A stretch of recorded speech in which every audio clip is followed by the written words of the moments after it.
किसान साथियों नमस्कार। डीपीएस फार्मिंग यूट्यूब चैनल में आपका स्वागत है। किसान भाइयों, हम ज्यादातर जो सिलिकॉन बेस्ड चिपको है उसका उपयोग करते हैं स्प्रे के माध्यम से। उसके काफी बेनिफिट होते हैं, वो हम आगे बात करेंगे। लेकिन कुछ किसान भाइयों के सवाल होते हैं कि क्योंकि देखिए, मैंने आपको जानकारी दी है कि अगर हम सिलिकॉन का उपयोग फसलों पर करें स्प्रे के माध्यम से या सिलिकॉन जमीन के माध्यम से दे, सिलिकॉन एक न्यूट्रेंट की तरह काम करता है प्लांट के अंदर, तो ये पौधे को मजबूत करने का काम करता है। पौधे की पत्तियों को मजबूत करेगा, स्ट्रॉन्ग पौधे को करता है, जिससे पौधा एकदम स्ट्रॉन्ग होता है। फिर पौधे पे जो रस चूसक कीट है या कोई भी कीट है उनका अटैक बहुत कम होता है, तो उनको प्रिवेंट करने का काम करता है। कीटों को, रोगों को प्रिवेंट करने का काम करता है, यानी कि उनके प्रति रेजिस्टेंस पैदा करता है।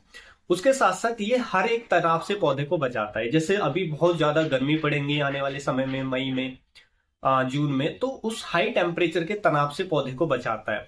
पौधे को सूखे की स्थिति में झेलने की क्षमता उसके अंदर डेवलप करता है कि सूखे का तनाव को पौधा इजीली झेल पाता है।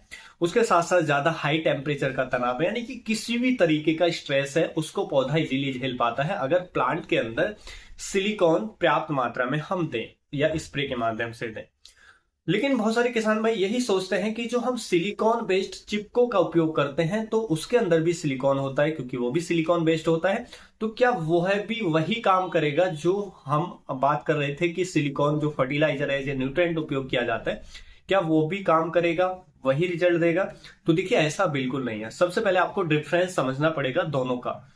जो सिलिकॉन बेस्ड चिपको आते हैं वो अलग फॉर्म में आते हैं। जैसे चिपको का क्या काम होता है, जैसे कि हम बात करें धनुका कंपनी का, हमें वेट सीट के नाम से देखने को मिलता है, तो उसमें सिलिकॉन बेस्ड वो चिपको होता है। वेट सीट जो आप देखेंगे वो क्या काम करता है, या और भी कंपनियों के चिपको आते हैं जो सिलिकॉन बेस्ड आते हैं, उनका काम होता है केवल जब हम उनको दवाई के अंदर, किसी भी स्प्रे के अंदर, जैसे आप कोई फंजीसाइड स्प्रे कर रहे हैं, कोई इंसेक्टिसाइड, कोई फर्टिलाइजर स्प्रे कर रहे हैं, उसके अंदर उसको डाल लेते हैं, तो उससे क्या है कि वो जो जो हम स्प्रे कर रहे हैं केमिकल वगैरह, एक तो पानी को अच्छे से चिपका कर रखता है, जो हम स्प्रे दे रहे हैं उसको पत्तियों से अच्छे से चिपकाएगा। दूसरा, उसका फैलाव अच्छा करेगा, यानी कि उसका स्प्रेड को बढ़ा देगा। जो भी दवा है वो बूंद के रूप में नहीं रहेगी, वो बूंद अच्छे से फैल जाएगी, पत्ती पर पूरा कवर कर लेगी। और जो भी हम केमिकल फर्टिलाइजर जो भी हम दे रहे हैं उसका जो पेनिट्रेशन है पत्ती के अंदर, यानी कि वो पत्तियों में स्टोमेटा के माध्यम से अंदर घुसेगी तेजी से, जिससे फिर हमें उसके रिजल्ट बहुत अच्छे देखने को मिलते हैं। कोई भी केमिकल हो, फर्टिलाइजर हो, कोई फंजीसाइड हो, हम इसका उपयोग जब करते हैं, तो ये होता है सिलिकॉन बेस्ड चिपको का काम।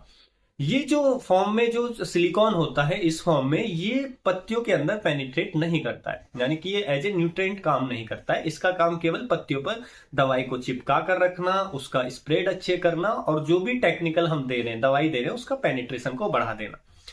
लेकिन ये वो काम नहीं करेगा जो एक सिलिकॉन बेस्ड फर्टिलाइजर करता है। जो सिलिकॉन एक एज ए न्यूट्रिएंट के रूप में हम उपयोग करते हैं वो अलग फॉर्म में आते हैं, वो मार्केट में मिल जाएंगे आपको। जैसे ऑर्थोसैलिसिलिक एसिड के फॉर्म में मिलेगा, या और भी कई तरीके की फॉर्म आती हैं, पोटेशियम सिलिकेट के फॉर्म में मिलेगा। तो ये जो फर्टिलाइजर के न्यूट्रिएंट के फॉर्म में होते हैं, इनका जब हम स्प्रे करते हैं तो ये सिलिकॉन पत्तियों के अंदर एब्जॉर्ब होता है, यानी कि ये प्लांट के अंदर चला जाता है और ये एज ए न्यूट्रिएंट काम करता है, जिससे पत्तियों की को मोटाई को बढ़ाता है, पत्तियों को मजबूत करता है, सेल को मजबूत करता है, और पौधे को हर तनाव को झेलने की क्षमता डेवलप करता है।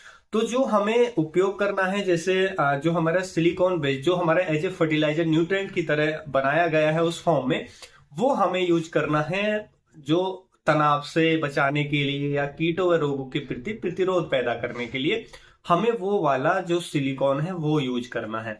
जो सिलिकॉन बेस्ड चिपको आते हैं उनका उसमें कोई रोल नहीं होता है, उनका रोल वहीं तक सीमित रहता है कि वो उसी फॉर्म के लिए तैयार किए जाते हैं, उसी फॉर्म में होते हैं कि वो केवल और केवल दवाई को चिपकाने का काम करते हैं, दवाई को स्प्रेड को बढ़ाते हैं, दवाई के पेनिट्रेशन को बढ़ाते हैं, तो उसका काम वहां तक सीमित होता है। लेकिन अगर आपको रिजल्ट चाहिए कि हम सिलिकॉन दे रहे हैं इस पर्पज से कि वो पत्तियों को मजबूत करे, कीटों व रोगों के प्रति प्रतिरोध बनाए, हमारी फसलों पर जो तनाव है हर तरह के तनाव से पौधे को बचाए, पौधे को मजबूत करे, तो उसके लिए जो ऐसे न्यूट्रिएंट की तरह काम करने वाला है, जो प्लांट के अंदर एब्जॉर्ब होता है पत्तियों के माध्यम से या जड़ों के माध्यम से पौधा जिसको ले सकता है, फिर वो वाली फॉर्म सिलिकॉन की एज ए फर्टिलाइजर के रूप में हमें देनी होती है। तो जब वो देंगे तो फिर आपको उसके रिजल्ट मिलेंगे। तो उम्मीद है जो ये आपका कंफ्यूजन है ये क्लियर हो चुका होगा। उम्मीद है किसान भाइयों जो आज की जानकारी है आपको अच्छी लगी होगी। जानकारी अच्छी लगी तो वीडियो को लाइक शेयर एंड सब्सक्राइब करना बिल्कुल ना भूलें। फिर मिलेंगे हम आपको एक और नई वीडियो में नई जानकारी के साथ। तब तक के लिए आप अपना ख्याल रखें। धन्यवाद।